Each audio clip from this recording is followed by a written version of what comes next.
of wildlife advocates are trying to restore the Mexican wolf as a dominant predator in West Texas, and they're now asking for the community's help to make that happen.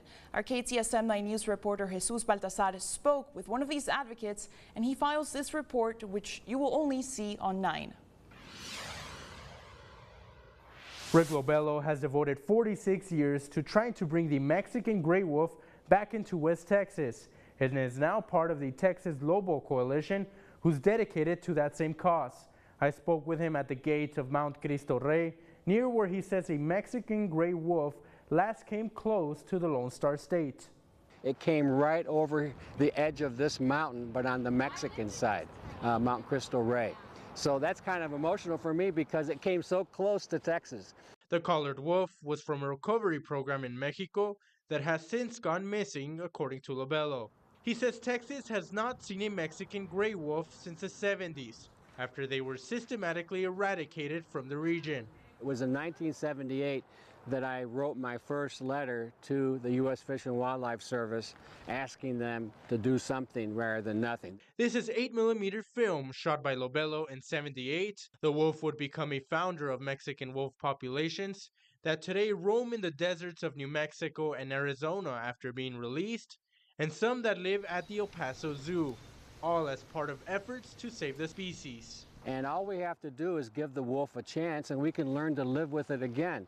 People in New Mexico and Arizona are living in harmony with the wolf, and it can happen in Texas as well. Lobelo says the biggest obstacle to achieving that goal is convincing Texas Parks and Wildlife, landowners and ranchers that they can collaborate together to make things work. To collar the wolves so that we put them in areas where there's no conflict with cattle.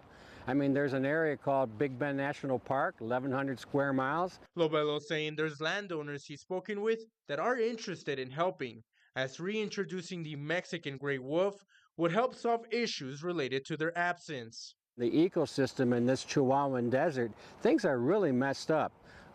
We have a very unhealthy deer herd because wolves help to keep the prey species healthy by getting them to move around so they don't get too close to each other and get diseases that can wipe them out. He also noted how outside exotic species have been allowed to grow in West Texas. Audads and wild boars, European wild boars. They're messing up the environment.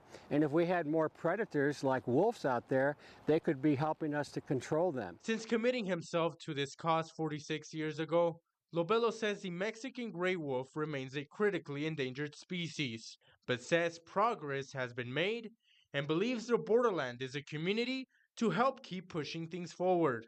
There's no city in Texas that has done more to help save this critically endangered species than El Paso.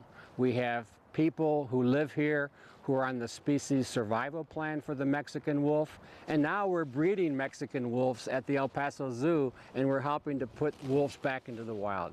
The Texas Lobo Coalition has launched a GoFundMe campaign as they're trying to fund efforts to begin having talks with concerned communities on how they can collaborate to make this work.